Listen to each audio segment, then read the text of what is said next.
Welcome to the Grow Fast podcast, where we talk with leading sales, marketing, and personal growth experts about how companies can accelerate sales, optimize marketing, and grow their businesses fast.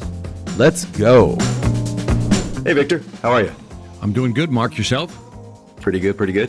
Hey, first off, thank you for coming on the Grow Fast podcast. You have a really amazing kind of, credentials and background related to sales. But you started off though as with a Bachelor of Science in Electrical Engineering. Correct. Then you achieved an MBA, which is kind of an unusual mix, unless you're Andy Grove. You transitioned to becoming a leading sales consultant, motivational speaker, sales trainer. You have a podcast, Sales Influence, finding the why in how people buy, with over 100,000 downloads per month. You have a YouTube channel with 202,000 subscribers, and you have an online training academy, which has, I think, over 500 videos. So you've got this tremendous amount of experience and knowledge, and I'm really just happy for you to come on the show. Thank you. I appreciate the invite. I'm looking forward to talking to you about, selling in the modern world in relation to how social media and artificial intelligence are affecting the way that we do our jobs. But before we do that and talk about that, whereabouts are you located? Right now in Alpharetta, Georgia. I was born and raised in Chicago, a little background. My family's originally from Puerto Rico. They moved to Chicago in the late 50s. And so I always tell the story, had that humble upbringing, my parents had a 3rd and 5th grade education, so didn't speak the language. So my mother was always about go to school, get the education, get the great job. Decided to get an engineering degree because I heard engineers make a lot of money. I am a true capitalist, by the way. And I remember I went into engineering school, graduated from engineering. One of the best degrees. I mean, I just love that degree to this day. I still use my engineering degree, and I think it's a valuable degree. Even I hear people saying that, is college worth it? If you get the right degree, it's worth it. And then so eventually what happened was I got into sales when I realized I was doing a lot of sales calls with salespeople. As an engineer, I would go with the salesperson, right? We call it a 4-legged call, right? So salespeople would bring me along, and after a while, I saw what they did. And around that, somewhere around, a year or two into that, my wife's like, can I stay home? We just had our first child. And I said, well, I need to make more money, and I can do it if I go into sales. Downside is I have to travel more, to which she says, what's your point? Right? She's like, and I said, okay. And I got into sales. That's a short version of how I got into sales. Well, that's awesome. And I'm wondering at what point, so when you're out there selling and you said that, hey, I see what these guys do and I can make more money. Was there something else that kind of drew you towards it aside just from the potential uncapped upside? No, let me be clear. Money. Okay. When I say I'm a true capitalist, I'm a value for value. Like I'm an Ayn Rand. No, I mean, because it's interesting. They say that salespeople are motivated by like 3 different things, and one of them is money. There's that unlimited upside.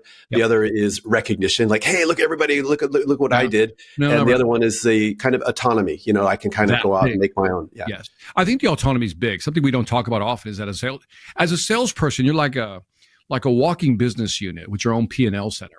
You're a walking P&L center, and so I think I love that. I think if I were to give it a trifecta, right, it would be obviously the money, the autonomy, and I think also just being out there. You know what I mean? In a front line, meeting customers and talking to them.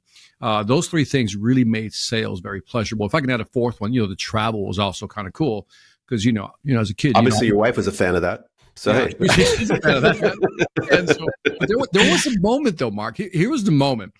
I was working for a company out of Minnesota, right? And and I love Minnesota, by the way. Yeah, for sure, you betcha.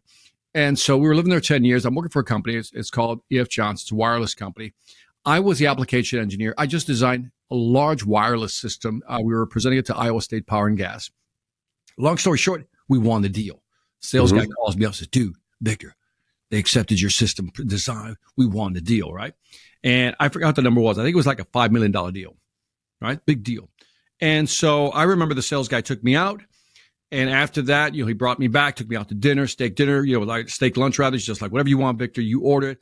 Got back and I was all happy until, an older engineer told me, why are you so happy? And I said, I'm happy because, Ken Cook, the sales guy, took me out to lunch, paid for it, and because we won this big deal.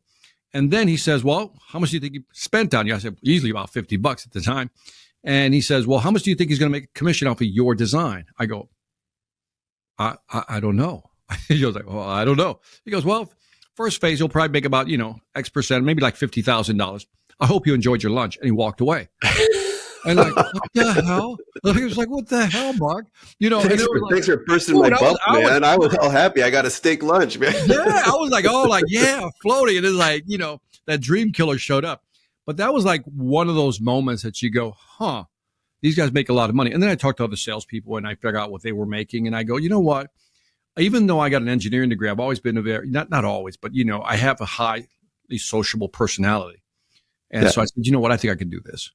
Yeah. It's funny. I have a similar story. One of my first jobs was an assistant editor for a computer magazine. And I thought the magazine was all about the articles that we were publishing, these amazing articles about, the latest motherboard technology and so on and so forth. And I remember one time the publisher, he was complaining about one of the sales guys and he let it slip. He said, so how much do you think we pay him?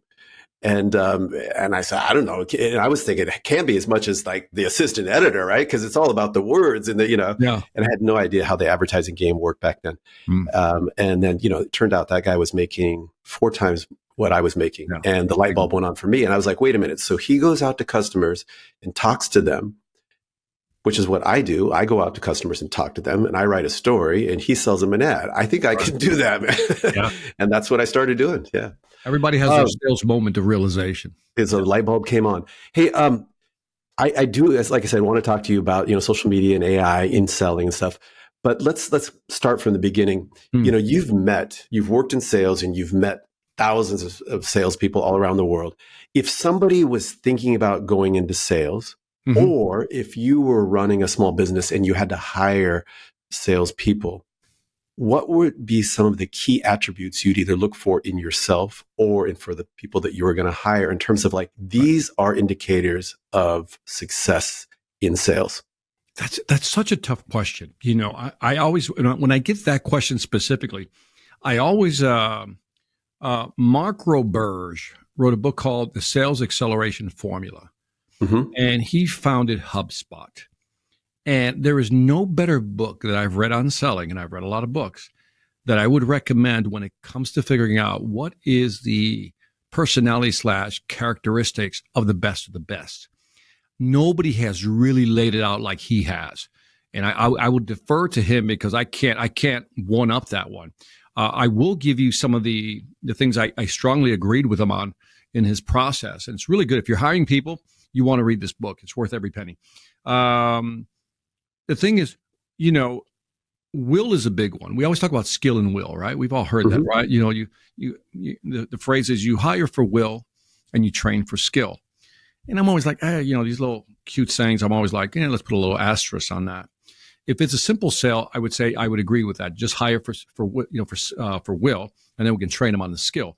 But if there was a simple to complex sale spectrum, as you move towards the end of the complex sales spectrum, you have to find somebody who has a lot of industry experience, subject matter experts, people who have some experience. Not so much so that they're set in their ways. They don't want to listen to the customer. It's almost like finding that sweet spot, not too young, not too old, just right. Goldilocks effect, right? What I've learned and what I've come to accept is that selling today is about trust, right? If I trust you, I'll probably buy from you. So I've gone, because I'm an engineer, I put equations on everything. I have to figure out the formula, right? So I've come up with the trust equation. I think it's a pretty damn good one. And it has 3 variables, 3 aspects of the trust equation.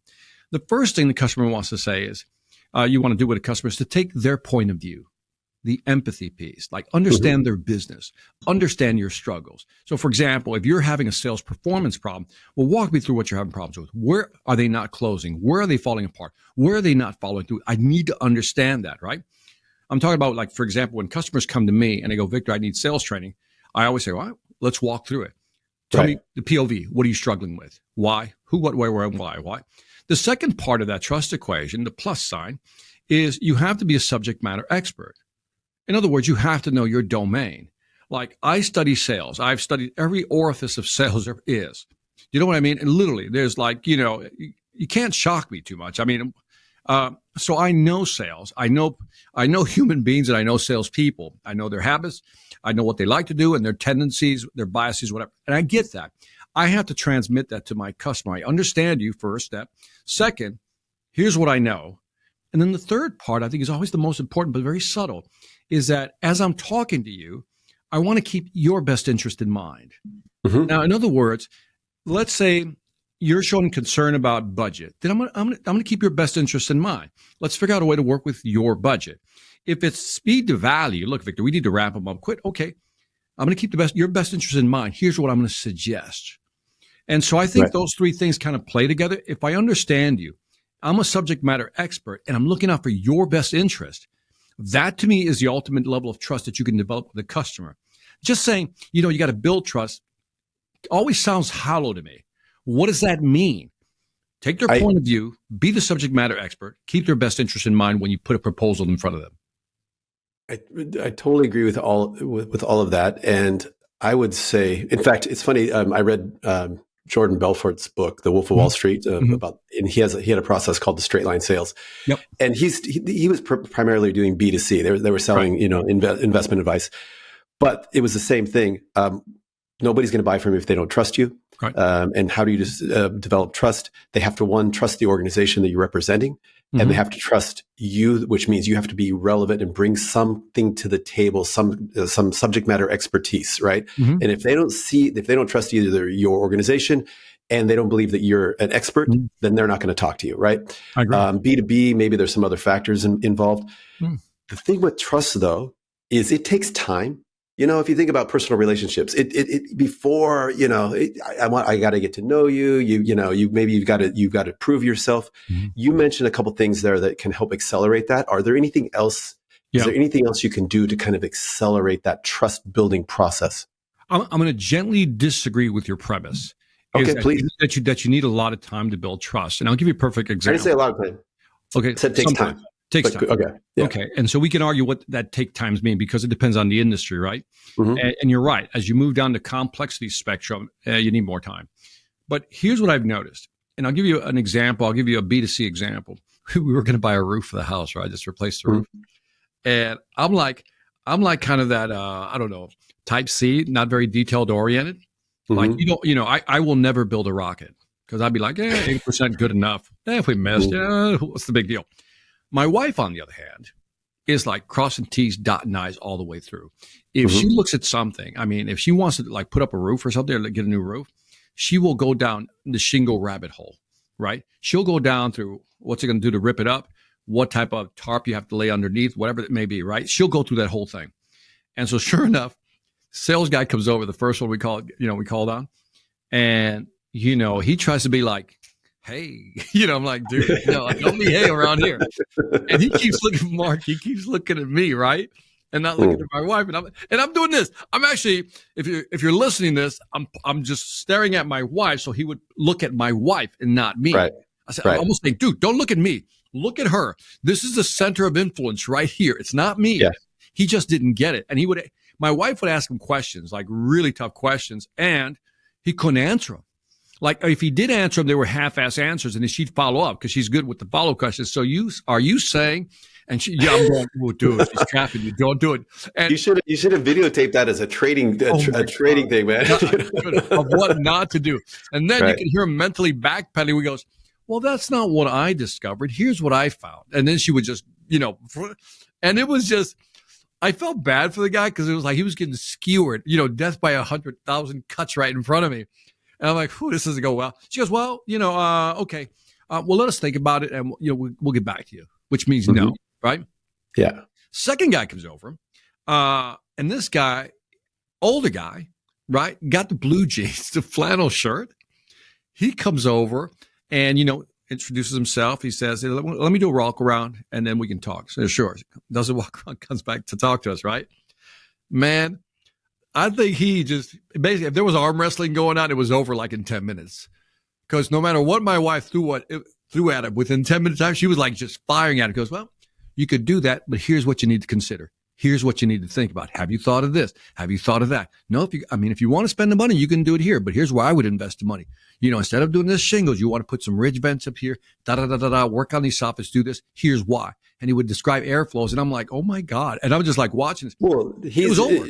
It was true subject matter expert. Yes. Who's put on his advisor hat, and to help you figure out what you really needed to get done. Because a lot of times the customer, they think they know what they want, but if you drill down on it, maybe they want that result, but they don't know how they want to get it. But that sounds like a great salesperson. So that answers the question, like, how do you accelerate trust? Mm-hmm. That's a big one right there, right? The accelerate trust is to listen to them, but also more once you're a subject matter expert. And I'm a fan of like Matt Dixon and Ted McKenna's book, The Jolt Effect.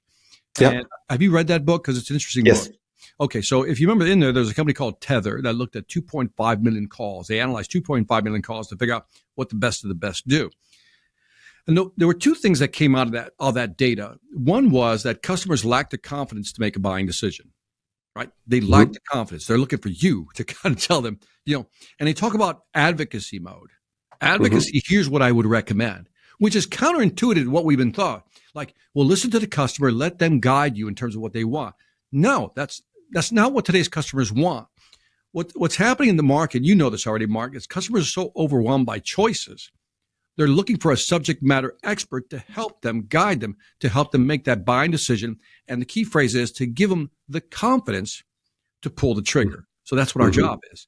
Usually, I remember back in the day when I used to listen to Zig Ziglar's like, sales is a transference of emotion. Great. Back then, pre-internet, one could argue. Today, it's a transference of confidence. If I can convince you that, this is what you need and give you the confidence to make that decision, you'll make that buying decision. Makes a lot of sense. And so, if you talk about the days that we're living in right now, in terms of we have this paradox of choice because of the internet and some of the other factors that are out there. Yes. So how else does that affect how salespeople operate? And we can talk specifically about, for example, social media. A lot of people spend their whole strategy is based upon LinkedIn. And what are you seeing in terms of what works, what doesn't work? What advice would you give? Well, I was literally having this conversation with a friend of mine yesterday. We're talking about sales.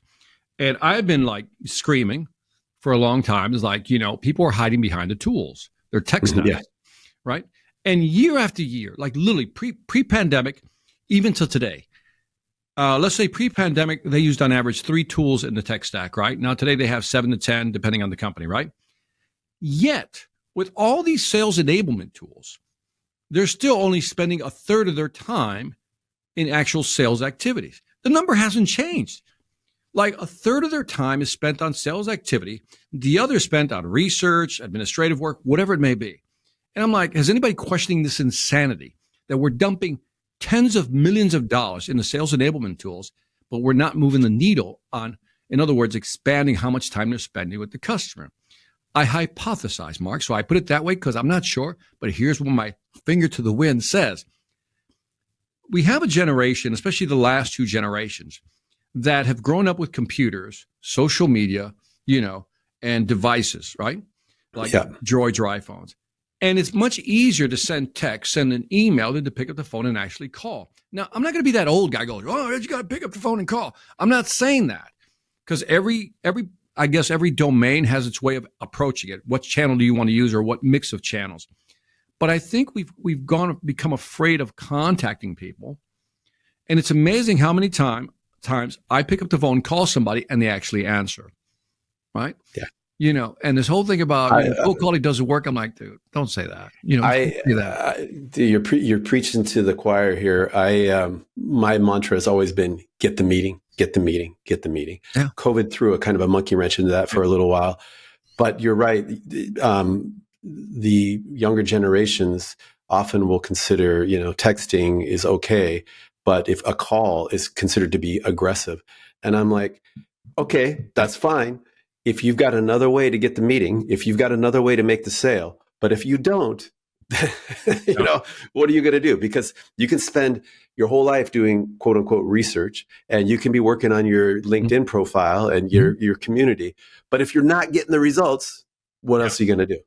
Another thing to consider, because you're absolutely right. Another thing to consider we don't talk about, Mark, is that we're always looking at improving salespeople, right? Like improving salespeople, like, okay, give them the tools, give them this, give them some AI, give them some, some automation, give them some responders, right? Well, we haven't thought about, and this is where my podcast comes from. Now, I started that podcast in 2008, right? Mm-hmm.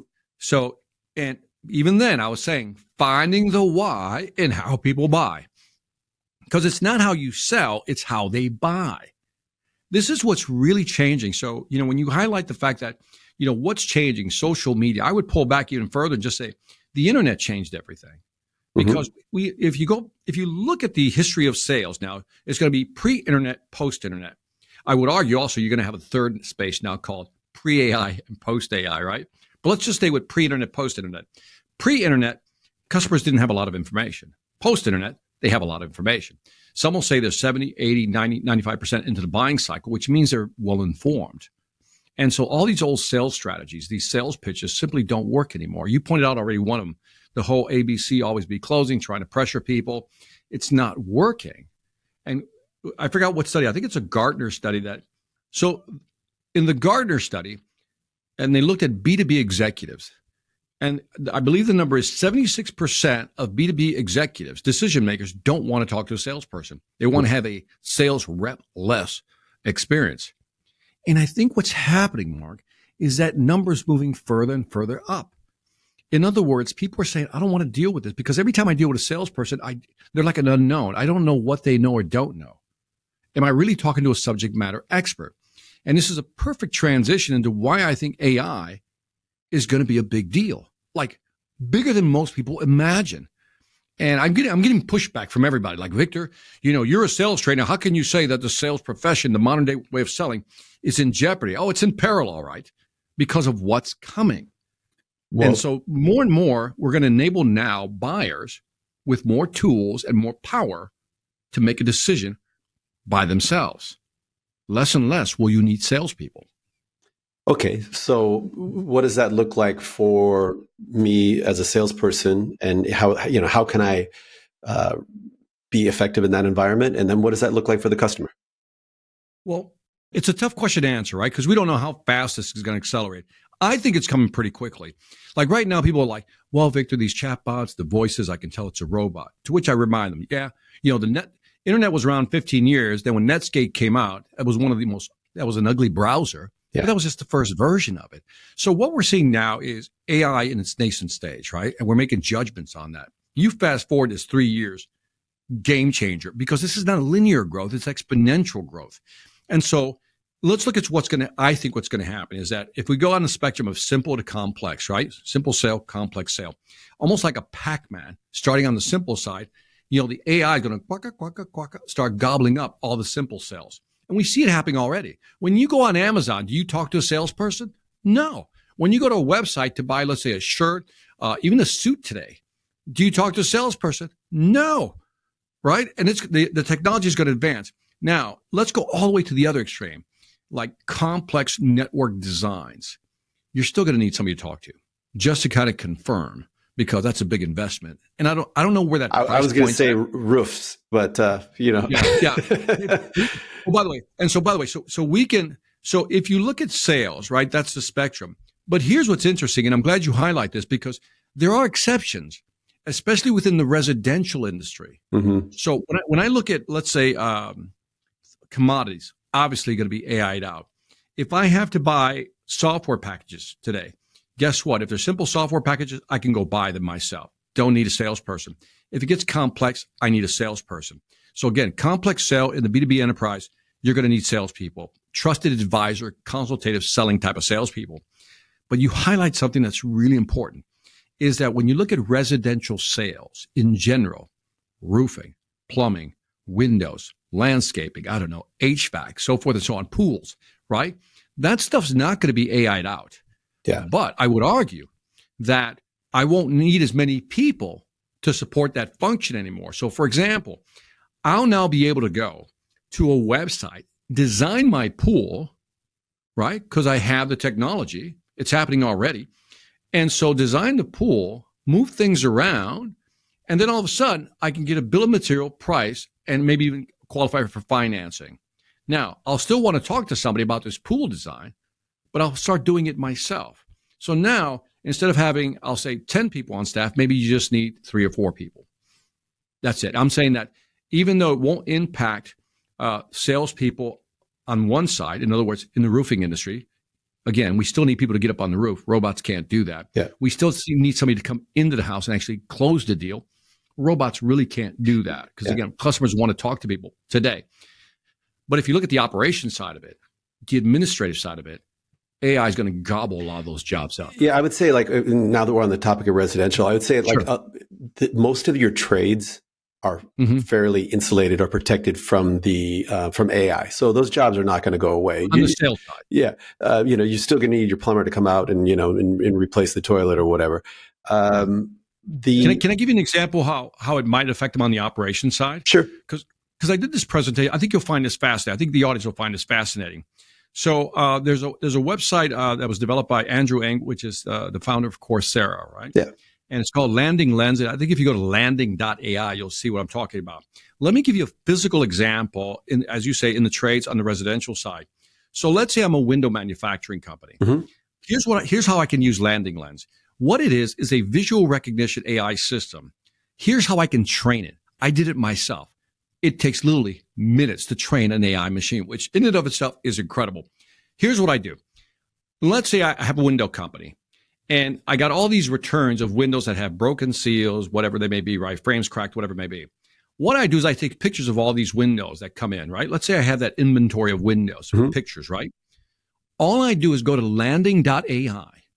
This is how simple it is, Mark. I upload all the pictures of all these defective windows, right? Then step 2, I go over and I gives you a little option to draw a red box around the damaged area of each of these windows, right? Step 2. Step 3, I hit a button called train. It trains the machine. Right.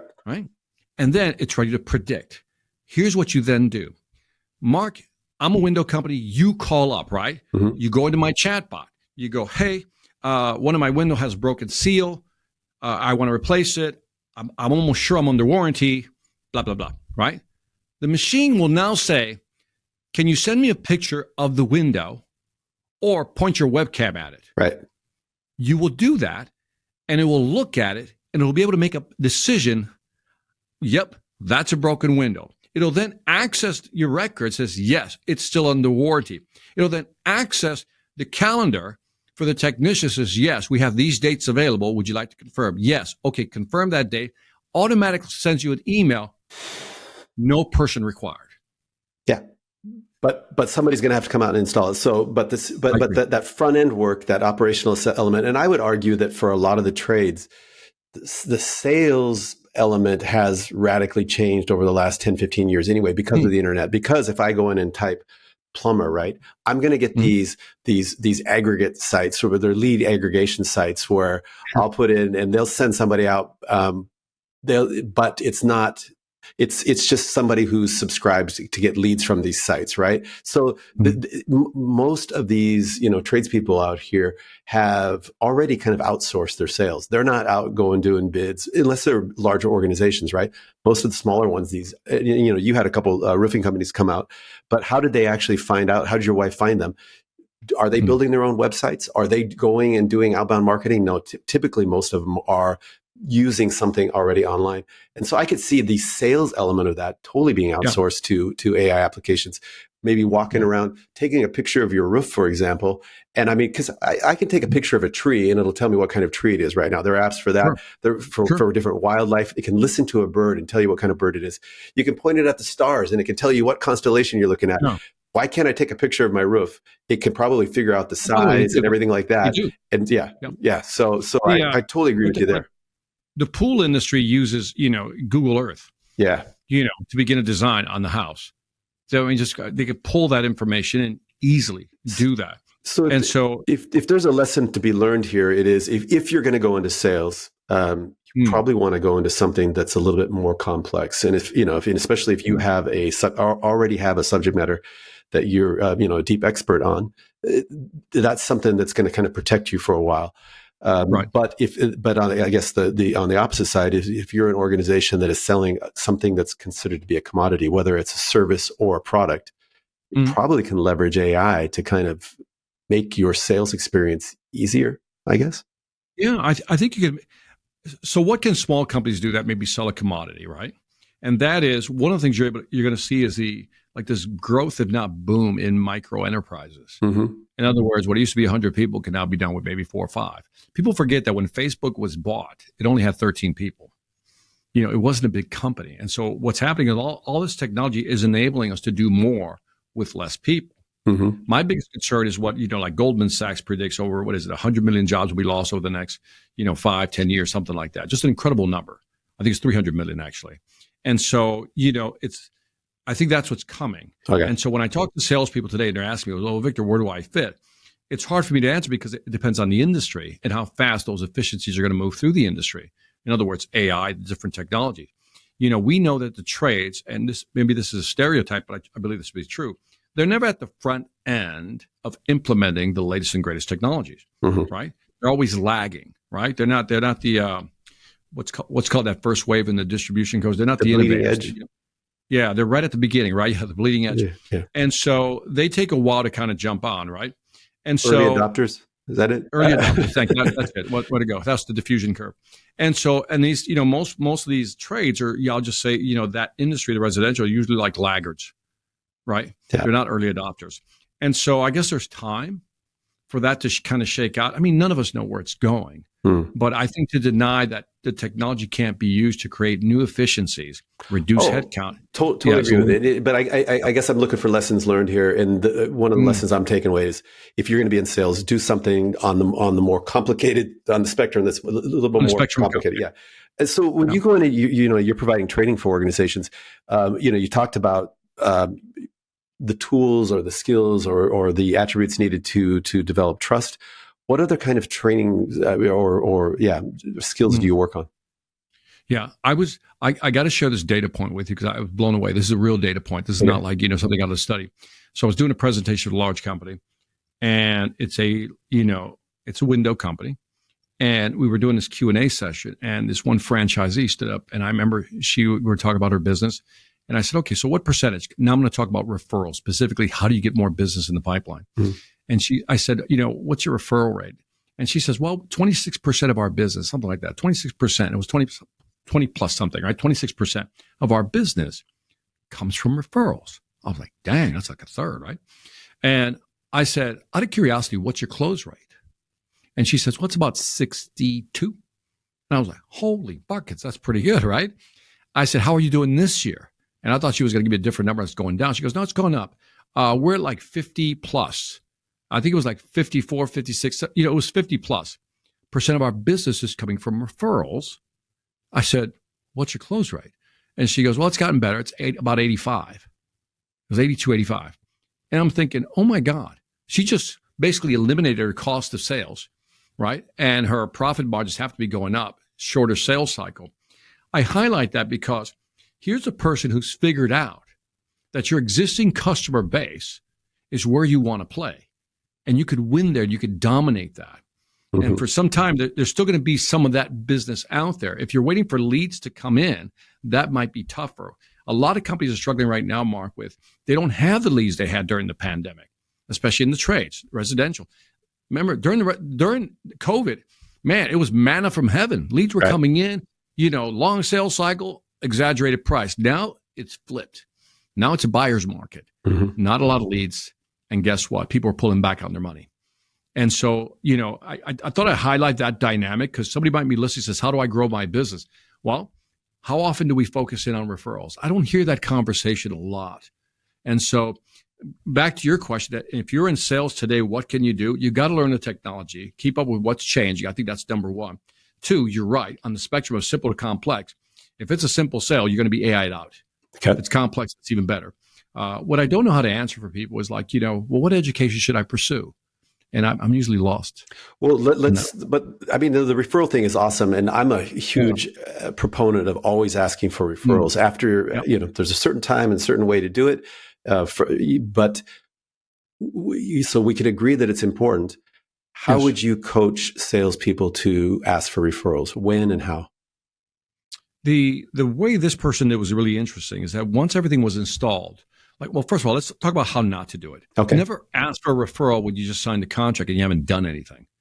That it never makes sense to me. Or don't do the whole upfront agreement. If we provide a would you commit to giving us quid pro quo? Yes. Yeah. You're like, I don't know you. I don't know you. It's almost like, it's like we go on a date. Do you promise to, and it's like that. That's how it feels to me sometimes. What she was doing was very interesting. Once everything was installed, she would show up. The owner would show up with the technician, do a walk through the house. Happy, happy, happy, happy, happy. Good, good. Are we good? Check this. Everything's fine. And then after everything was said and done, she would ask for the referral, and she did. I asked her, "What do you say?" Right? Yeah, because let me just stop you there. You can't just say, "Would you mind giving me a referral?" They'd be like, "Yeah, maybe, sure." But how does it? Yeah, so they don't even know what that means sometimes. So go ahead. All right. Here's what she said, and I thought this was really interesting. And by the way, you're highlighting a very good point. Never ask, "Hey, give me a referral." What does that mean? You have to be you got to be very specific, right? Yes. You got to say. It's almost like if I say, "Hey, do you want to go out to eat?" You're like, "Okay." What does that mean? What? But if you say, "Hey, look," and you start defining the types of restaurant, whatever it may be, you can get very specific. On a referral, you have to be specific what you want. Here's what she did. She said, and I thought this was just, it was subtle but brilliant. She said, so let's say I'm talking to you, Mark. I said, "Mark, glad you're happy, da, da, da. Mark, one of the ways that I grow my business, right? One of the ways that I grow my business is getting referrals from people like you." And right? Yep. I said, and then she would say, "Do you know anybody who has a house, da, da, da," and very specific, that has a house that's maybe been in it, 5-10 years and might be in the market for some windows, right? It's very specific. But here's what's the brilliant part. She just say, one way we grow our company, not personal. She said, one of the ways that I grow my business. Yep. Because now you're talking to me. You're not talking to my company. Yeah. You and me. Yep. And she said, that was it. We just do that as part of the process. And I think we don't bake that into the sales process, the closing process, or I'll say post-close. Service has been delivered, Value has been acknowledged. Yep. Yep. And then you get the nod. And then what do we say? What's the language? And it doesn't have to be that complicated. We just have to bake it in, know where to place it, and know what to say, and then be good at delivering that line, that script. Yeah. And I think that's specific. The more specific you can be, because people, we're all got a million things going on our mind. And okay, who could I introduce you to? I don't know. But if you could say, I noticed your neighbors, their windows are looking a little bit, they might need some help. Would it be okay for me to mention that we did some work with you? Sure. Yeah. By the way, I love that. That's even a better approach. I really love that approach, because what you're saying is, look, I'm driving up the block. Do you know the neighbors right here? Yes, those are the da-da. I said, I noticed, I did a walk by, because, we always clover leaf the neighborhood, right? Yeah, I like that. Yeah, clover leaf. And I said, I've noticed that this neighbor right here, da-da-da, has some windows that might need some, repair or, replacement. Do you know them? Yes, I do. One of the ways I grow my business. There we go. You see what I mean? There we go. Back to that. One of the ways I grow my business. Do you mind? And then use your phrasing. Because again, it depends on how you want to say it. Sure. One of the ways I grow my business is, from people like you who give me referrals. Do you mind if I use your name when I talk to da-da-da? And if she has any question, would you mind if she asks you a question about the windows?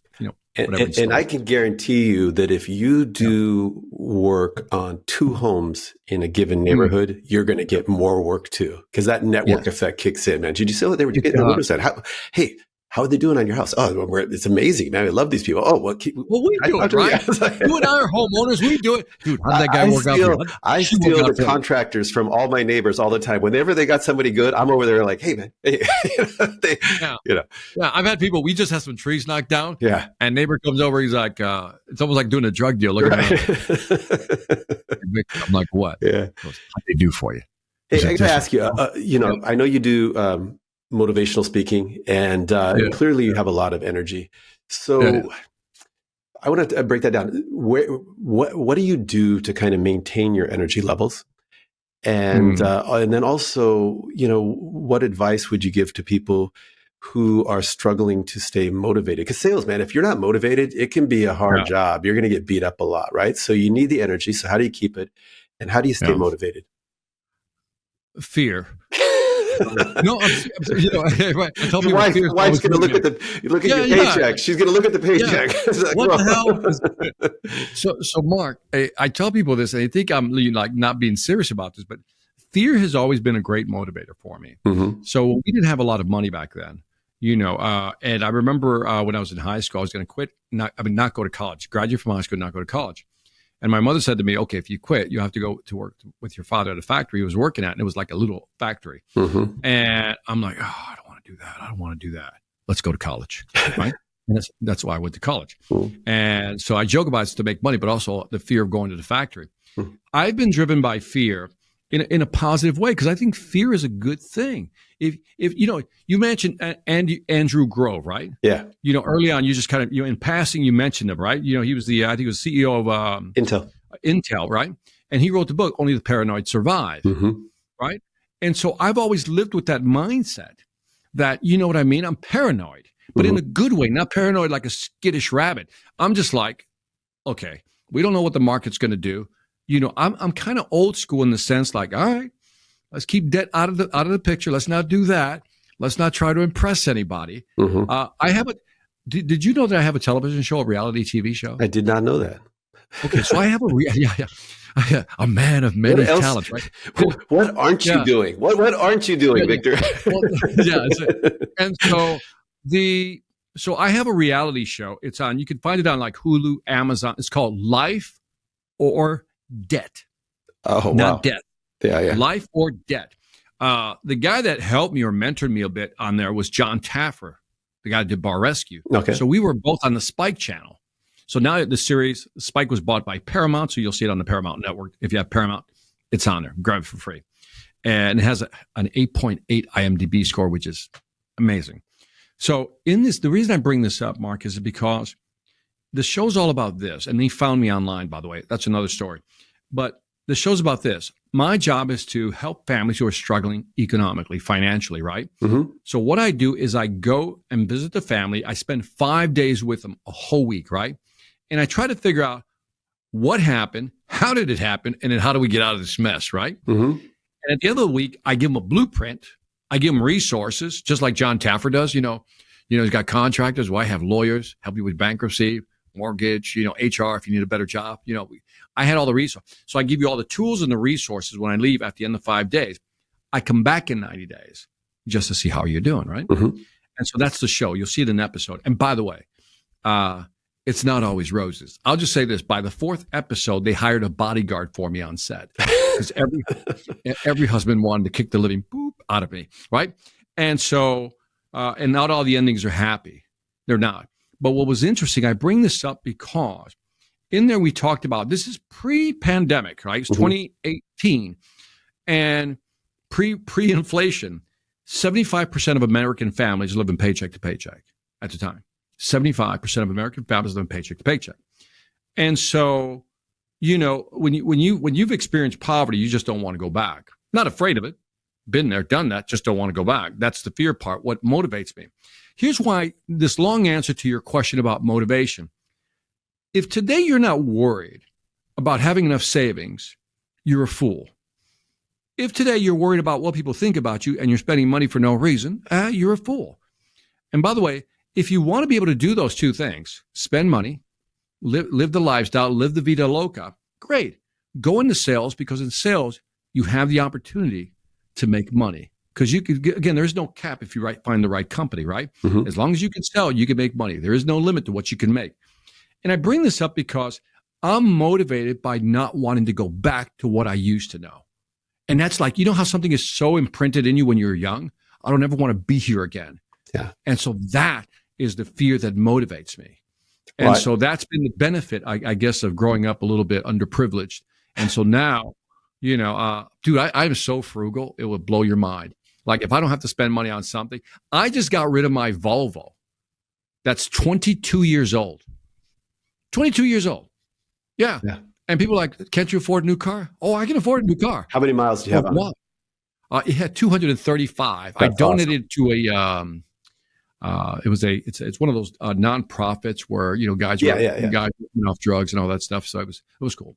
But my point is that I am motivated by not going back there and not being so dependent. Because if I could just add this one last top spin Sure. on this ball, and that is this: when you owe money, it's a form of indentured servitude. Yeah.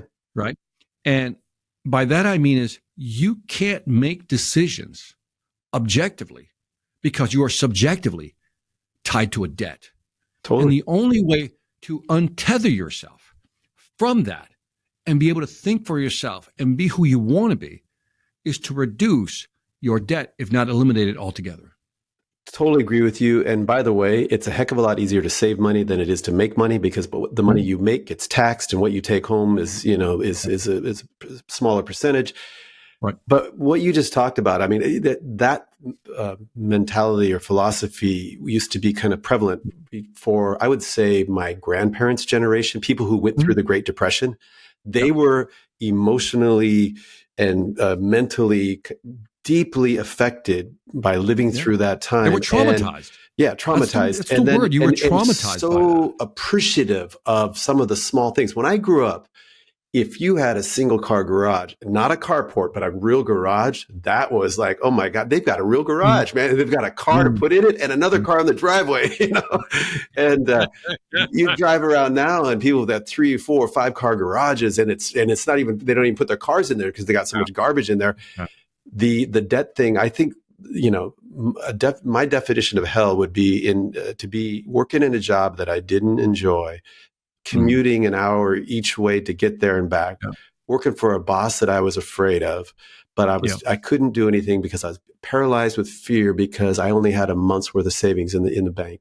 I mean, and there's a lot of people living that way, and that is what there's, like you said, 75% of Americans are living paycheck to paycheck. So totally with you on that. And I also have a healthy, I think, amount of fear in terms of, you know what, I want to work hard because I don't want to lose the lifestyle that I'm living. And I also have some aspirations. It's not always looking back. It's also looking forward. When you're doing your training, last question here, when you're doing your training, because a lot of salespeople are like, well, I don't feel motivated, or maybe the company should do some motivational training, or sales managers like, hey, I want to motivate my team.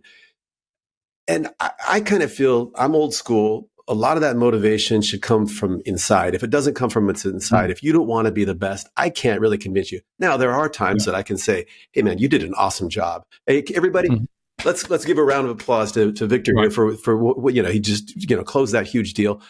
But what else can you do if you're in a leadership position to motivate your teams? Or do you just say, hey, it's got to come from within? I think it is sad. When I hear a salesperson says, my manager doesn't motivate me. Okay, I'm glad we're aligned on this, man. I'm like, I think that's just sad. I think, if you can't, and this is not one of those, pull yourself up from the bootstraps conversation. I'm not talking about that. If you are dependent on somebody else to motivate you, how sad is that you've basically relinquished your control of living to somebody else? Right. Because, I go back to Stephen Covey's book, which is based on a lot of stoicism, right? Yeah. There's the things you cannot control. The market, the economy, politics, inflation, whatever, devaluation of currency. You can't control that stuff. So you focus on what you can control. That's the philosophical core of stoicism, right? Yeah. And what can you control? You can control what you focus in on. You can control your attitude towards what you're focusing in on, right? You can control where you invest your time and your money, like in yourself, right? And then again, how do you spend your time and what do you do? These are things we can control. And so I focus on that. And so when somebody says, I'm not motivated, I almost want to say, I can't help you because I'm going to push you one step further. A lot of times, here's where I would blame managers. If I can blame managers and leaders where they don't do their job. If you sell windows, for example, and it could be pools, doesn't matter. You just pick something, right? Let's say software. Let's go with software. Let's go with technology. You sell some piece of software, right? And I ask people, I said, what do you sell?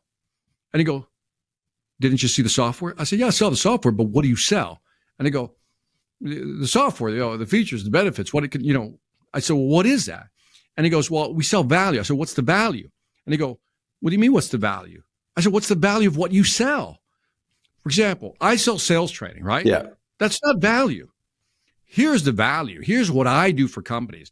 When I go to your company, here's what I do. I train your salespeople so they can sell more. If they can sell more, they have more money.